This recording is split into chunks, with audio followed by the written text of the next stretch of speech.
naked except for a panda head. If you don't know that, it could have been me. Okay. Could have been me. Again, I had to get out of the house. Welcome to PTI, boys and girls. In today's episode, the Jets lose by winning and Jalen Hurts wins while losing. But we begin today with the Kansas City Chiefs extending their NFL best record to 13-1 and spoiling the return of Drew Brees by beating the 10-4 Saints 32-29. The outcome might have gone the other way had the Saints successfully covered a Chiefs fumble in the end zone in the second quarter. Wilbon, I know the Chiefs won, but which team should feel more optimistic about this outcome?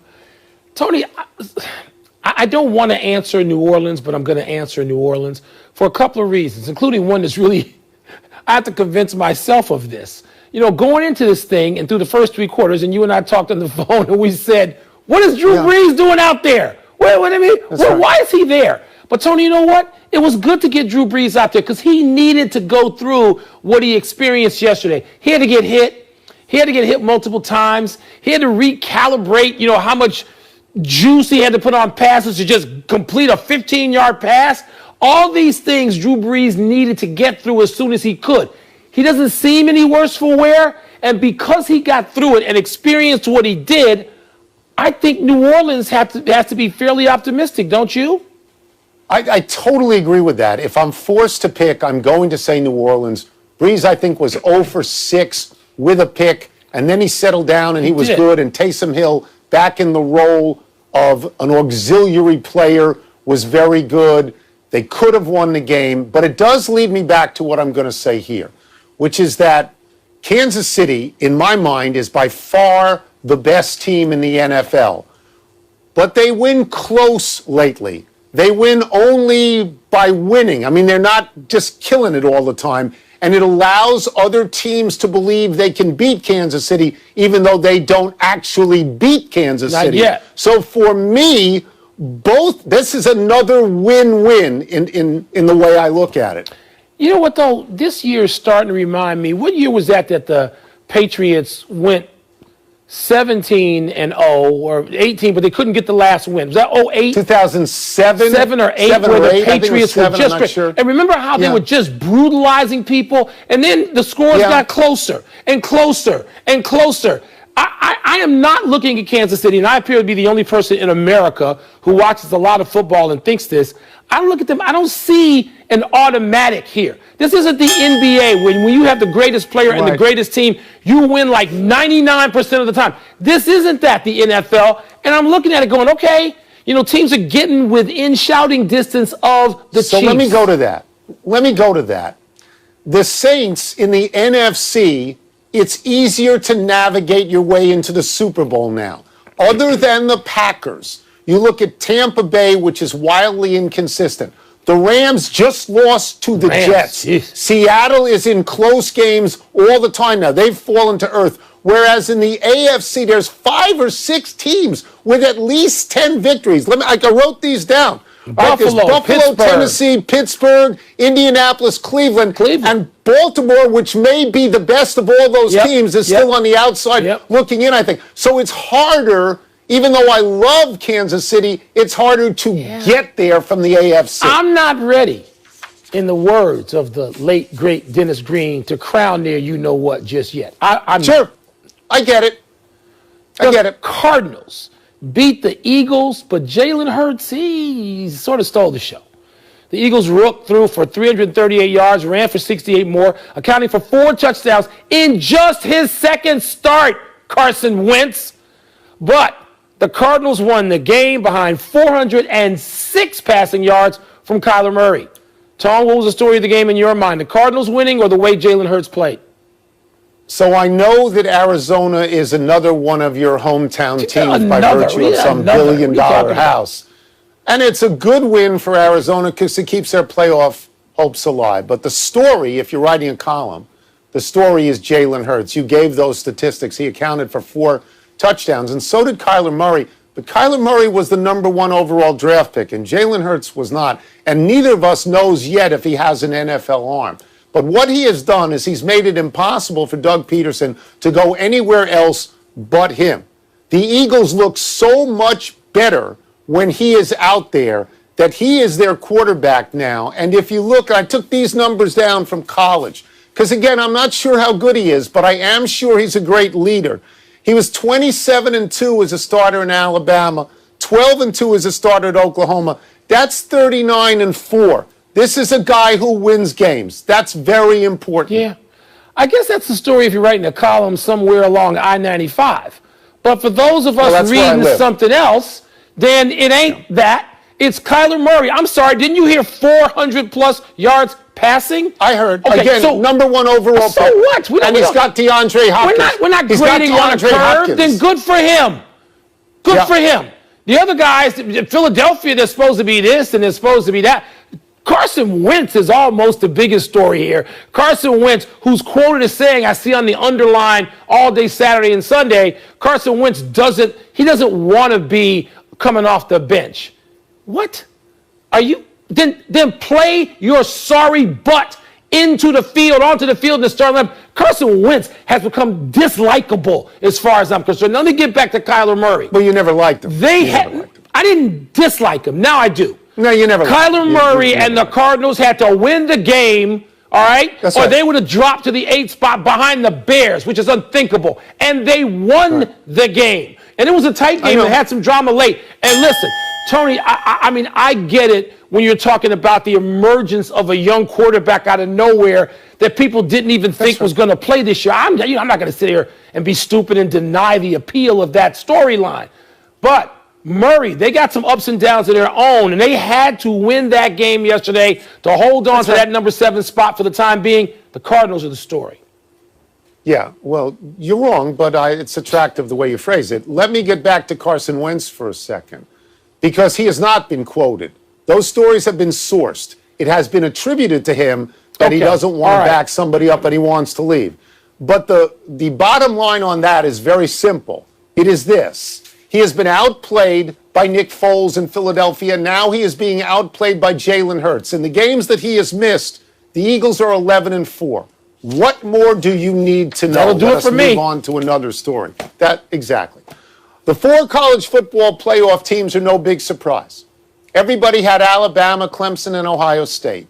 And it is easy to put Notre Dame in over Texas A&M. They both have one loss to great teams, and Notre Dame had better victories. But here's real news. Dabo Swinney, your boy, voted undefeated Ohio State, the team he will play in the semifinals, 11th in the coaches poll, 11th, behind 3-loss Florida, 3-loss Iowa State, Georgia, Cincinnati, and Coastal Carolina, among others.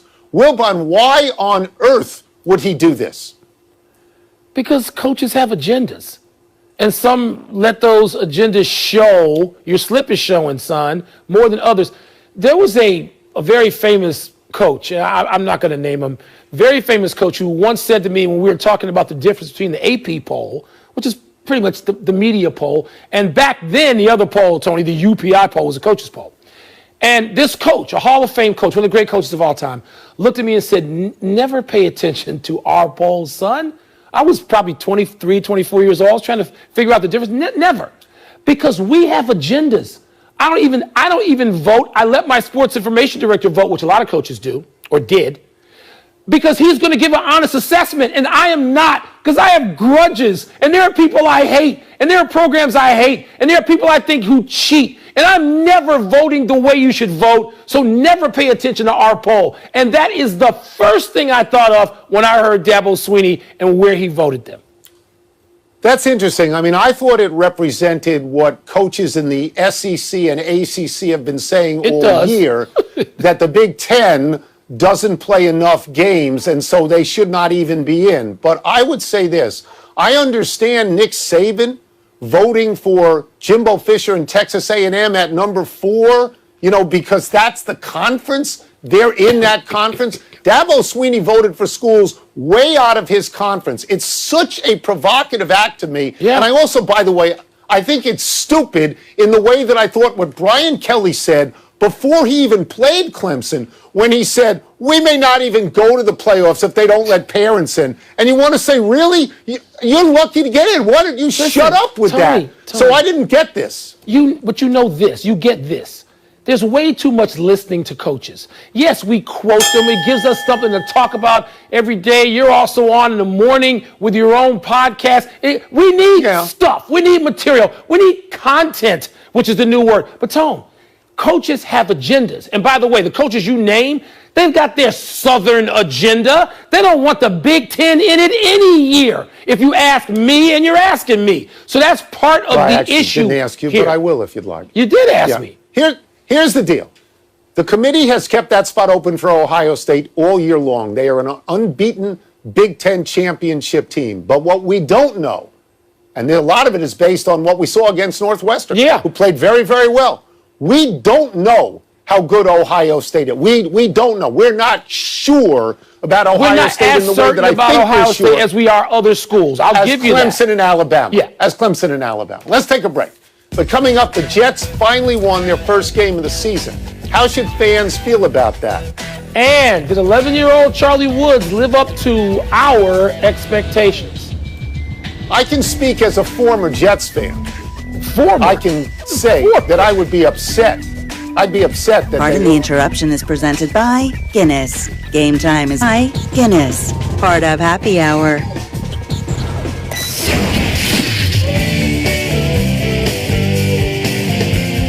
It's mail time. We're answering 2 of your questions. Is our gift to you happy holidays? Let's see what's first. Let's not make it that big a deal. Should Jets fans be happy they won? I'm gonna turn this over to you very quickly, because even though you described yourself as a former Jet fan, this is the team you grew up with. And I would think no, because I would think I don't know if he's once in a generation. I think these things are often exaggerated and just overstated. But it looks like, the Clemson quarterback is the guy you would want out of this, even ahead of the Ohio State quarterback, who didn't look all that great Saturday. So I think no. I mean, you want a new coach and you want that quarterback and you want to go forward with them.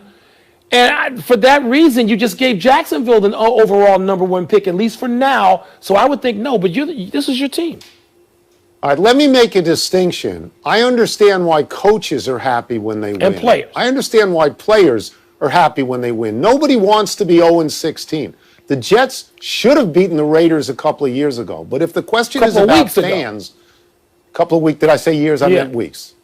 But if the question is about fans, they should be miserable, abject misery. Because, and it's odd to hear you say what you say, because 2 years ago, you said that Trevor Lawrence was the greatest quarterback you'd ever seen in college. At that point, yeah. I mean, did you watch him against Notre Dame? It was great. He looks like a generational quarterback. He does. And where would the league have a generational quarterback? Where would they prefer? In Jacksonville, Florida, or in New York City? Obviously, New York City. Here's the problem that I've got with this. Your team made Justin Fields look ordinary. So when people say, what's the difference, 1-2? Well, what if 2 is Ryan Leaf and 1 is Peyton Manning? Then there's a big difference here. There could be. So I think the Jets are objectively, they stink. And I think that the Jets should be given the first pick. Change the rule like the Big Ten would. Just change the rule. That's a New York way. That's a New York City way. Jump to the front of the line. Did 11-year-old Charlie Woods live up to your expectations? I didn't have any expectations. I turned on like a lot of people turned on. And I said, well, let me see what this kid's got, because the hype is unreal. And Tony, that shot, I believe, right there, a 5-wood from like 180 yards to the front of the green, bending it around some trees. Are you serious? 11 years old, and the poise with which he putted, and the speed of this putt, by the way. Like, I mean, your old man can't say, I guess he could say, make it a 60% putt, make it 50. It doesn't matter what his old man says. It's frightening how composed, how much poise, how much game. Like, I'm in awe. If the question is, did he live up to my expectations? Like you, I had no expectations. He's 11. Yeah. He's 11. He looks like Tiger. He swings like Tiger. He stands like Tiger. He twirls the club like Tiger. You hope and pray that the pressure down the road doesn't cave in on him. I mean, that's all. But he had a natural eagle. So I will just say this to you. A natural eagle, he putted. We saw that putt. When's the last time you had an eagle where you didn't chip in? Okay, when was the last time you got there in 2 Like 12 and you years putted ago. in from 4 feet? Okay, I mean, it was remarkable to see. It is. I hope that Tiger is amazingly proud of this. Because and I gotta hope the kid be. loves playing with his dad. He's got to be. By the way, Yeah. you got a son who's a player, an accomplished player. he's a good player. What did Michael Kornheiser have to say about this? He loved it. He thought the kid was really, he loved it. He watched that whole tournament. He loved every bit of it. He really did. That's a wow. And he's a good player. He's about 30 shots better than his old man, and always was. Enough email. Let's take one last break, but still to come. The Patriots won't see the postseason for the first time in 12 years. And could the Steelers lose their third in a row tonight? No, no, no. I like spoiling. I like killing the tease. Like killing those. Like spoiling it. Driver swing is... Guinness time. Please drink responsibly. Part of Happy Hour. Happy time, people. Happy 66th birthday, Chris Evert. She was called Chrissy when she went all the way to the semifinals of the U.S. Open before losing to Billie Jean King in 1971 and becoming America's Girl Next Door. She was 16 at the time, and for the next 15 years, she was a champion. She won all the majors multiple times, and she won 18 of them. She was dainty looking on the court, but she'd rip your heart out of your chest and hold it in her hand. You cannot discuss the greatest women's tennis players of all time without mentioning Christine Marie Evert. And like every sports writer who ever spent any time with her, both Wilbon and I fell in love with her. Amen to that, Tony. And I got to sit in the booth with her and Chris Fowler last year, and you didn't get to do that, so I'm one up on you. And I will just say, as I was sitting there trying to talk about whatever match was going on, I'm sitting next to Chris Evert. You know, you don't get over that if you're of a certain age. And her rivalry with Martina Navratilova, to me, is the greatest rivalry in tennis, period. Tremendous. Happy anniversary, Nick Saban. On this day 14 years ago, after repeatedly denying rumors that he was leaving the Miami Dolphins and taking the job at Alabama, Saban told the media at a routine Dolphins press conference, quote, "Well, I guess I have to say it. I won't be the coach at Alabama," unquote. 2 weeks later, he was officially introduced as the coach at Alabama, ushering in one of the greatest runs in college football history. Saban has won 5 national championships there and can win a 6th this year. I like to end these things with a personal anecdote, often about a photo or a signed ball. In this case, I will just say, Saban lied to my face at a Monday night production meeting when I asked him if he could categorically deny he was going to Alabama. Yeah, I remember you saying that. Oh, Saban told me this. I just remember picking up the phone 2 days later going, whatever later it was, saying, Tony, what happened to your boy? He's gone. I mean, look, he's one of the great coaches in any sport of all time. Yes. But I don't believe if he says it's Monday, I'm going to check the calendar. I don't have to believe anything he says, but I can respect the hell out of his teams. Happy trails to the playoffs for New England. By virtue of losing to the Dolphins yesterday, the Patriots were eliminated from the playoffs for the first time since 2008, the year Tom Brady tore his ACL in the first game. The Patriots' string of 11 straight years in the playoffs was the longest in NFL history.